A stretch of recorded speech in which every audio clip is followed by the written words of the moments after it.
Hi friends, I just wanted to give a little update on the hysterectomy that is happening for me tomorrow morning at 7 a.m. So it is interesting to schedule surgery during a pandemic, and I live in an area where it is going crazy right now because unvaccinated people are unfortunately taking up all the space in the hospital. And so my surgery, I was told it might be postponed or canceled. Luckily, it sounds like it's a go. I haven't heard that it is going to be canceled. I did just talk to my doctor. It's not he who would cancel it, it's the hospital. So he said he hasn't heard anything from the hospital as of now, and he said it could even come very last minute, the call from the hospital, but he is really hoping that he does not get that call, and asked me if I was vaccinated, which I of course am, and encouraged me to get my friends and family to also get vaccinated, which most of them, pretty much all of my friends and family are, thankfully. But that was a little hiccup.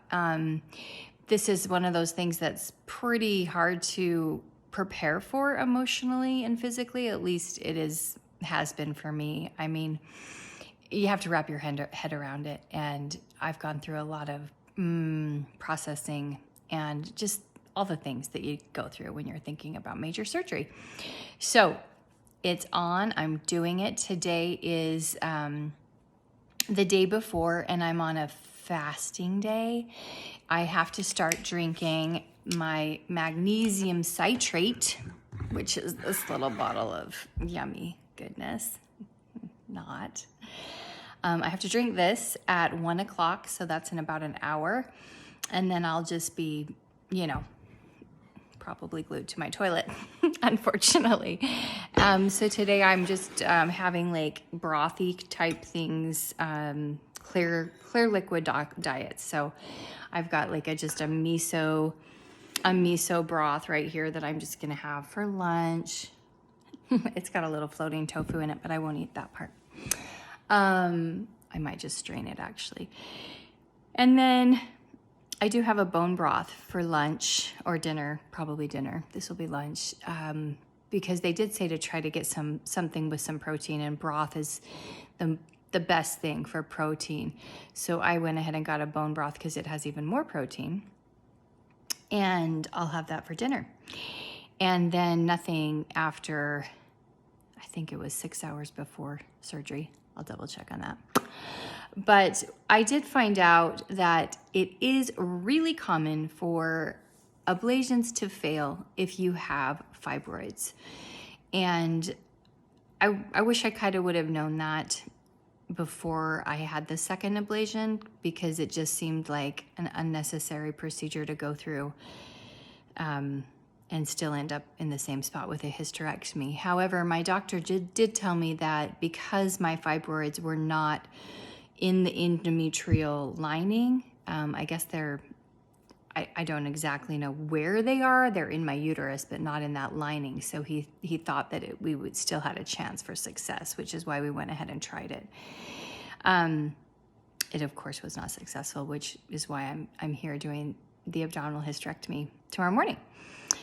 Generally speaking, it is a one night or a 2 or 3 night stay, but because of the pandemic, they're getting you out after just one night with an abdominal hysterectomy. So that will be the case unless there's this, any kind of complication. And I do have a lot of scar tissue, so my doctor did go over a list of possible complications. I've also had 2 cesareans, and so your risks of complications increase with every cesarean section you've had, which is interesting. So I'm just, praying everything goes well and trying to just take some deep breaths and stay as calm as possible today. I'm of course nervous. I'd be lying if I said I wasn't, but I'm also just really looking forward to having it behind me and just being done with it. So I just want to give you the little update. This is pre-op day pre-op day, we will be up at 6:30 in the morning, headed to the hospital, and I'll try to give you a little bit of updating from there if possible. See how it goes. Okay, thank you for so much and wish me luck.